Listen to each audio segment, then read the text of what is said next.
তরুণরা হচ্ছে আমাদের প্রাণ শক্তি, দেশের প্রাণ শক্তি।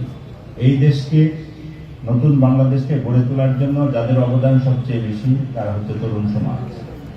আপনারা সামনে যারা বসে আছেন, 8টি বিভাগ থেকে 16টি দল আজকে এখানে ফুটবল টুর্নামেন্টের ফাইনাল কম্পিটিশন শুরু হবে।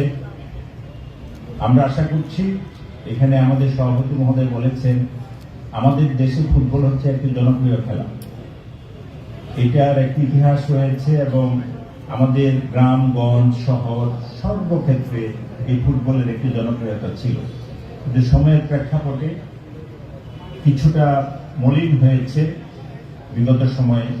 আবার আমরা এই নতুন বাংলাদেশের যে স্বপ্ন পূরণের জন্য তরুণদেরকে উদ্দীপ্ত করে, উজ্জীবিত করে আমরা এই ফুটবলের খেলাকে আবার নতুনভাবে আমরা খেলোয়াড়দেরকে উজ্জীবিত করে এই খেলাটা আবার সামনে নিয়ে এসেছি।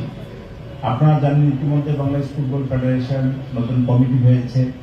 সারা দেশের গ্রাম থেকে শুরু করে গ্রামগঞ্জ শহর প্রত্যেকটি জেলায়, প্রত্যেকটি উপজেলায়, প্রত্যেকটি গ্রামে কিন্তু ফুটবল খেলার আয়োজন আমরা করেছি। একদম প্রান্তিক পর্যায় থেকে এই আমাদের সন্তানদেরকে, তরুণদেরকে বিভিন্ন কম্পিটিশনের মাধ্যমে আমরা কিন্তু জাতীয় পর্যায়ে আজকে খেলাটা হচ্ছে, অত্যন্ত তাৎপর্যপূর্ণ।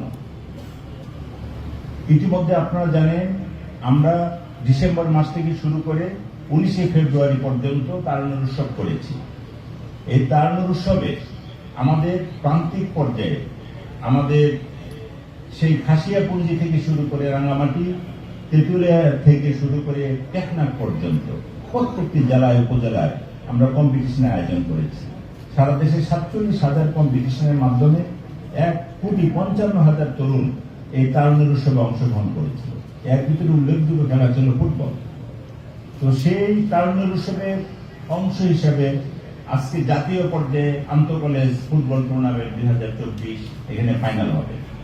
এটা যুব ক্রীড়া মন্ত্রণালয়ের জন্য অত্যন্ত গর্বের একটি বিষয় যে আমরা ফুটবলকে দেশীয় এবং আন্তর্জাতিক পর্যায়ে নেওয়ার জন্য আমরা চেষ্টা করছি। ইতিমধ্যে এখানে বলা হয়েছে যে আমাদের হামজার কথা। আমরা চাই জাতীয় পর্যায়ে থেকে যারা ট্যালেন্ট, আমরা যারা ভালো করবে, আমরা বাফুফের কর্মকর্তাদেরকে এখানে নিয়ে আসবো আমাদের কম্পিটিশনগুলোতে, তারা দেখবেন এখানে যারা ভালো করবে তাদেরকে জাতীয় পর্যায়ে ফুটবল আমাদের যে দলগুলো রয়েছে সেখানে তাদের খেলাধুলার সুযোগ করা হবে। তাহলে আমাদের এই যে তরুণ প্রতিভা রয়েছে ফুটবলে, তাদেরকে সম্মানিত করতে হবে এবং আমাদের এই দেশে আন্তর্জাতিক পর্যায়ে যারা ভালো করবে তাদেরকে নিয়ে যেতে হবে। যেমন আপনারা লক্ষ্য করেছেন, আমাদের এশিয়ান উইমেন চ্যাম্পিয়নশিপ আমরা নিয়ে এসেছি গত বছর 2024 এবং পরপর 2বার বাংলাদেশ এই সম্মান অর্জন করেছে মহিলারা। এটা আমাদের দেশের জন্য গর্বের। আমরা আশা করব আমাদের এই তরুণ শিক্ষার্থী এখানে যারা রয়েছে বিভিন্ন কলেজে, তারাও ভালো খেলাধুলা করে এরকম আন্তর্জাতিক এবং এশিয়ান বিভিন্ন কম্পিটিশনে অংশগ্রহণ করে আমাদের দেশের গৌরবকে সমুজ্জ্বল করবে, উজ্জ্বল করবে। এটি হচ্ছে আমাদের আজকের খেলার মূল উদ্দেশ্য।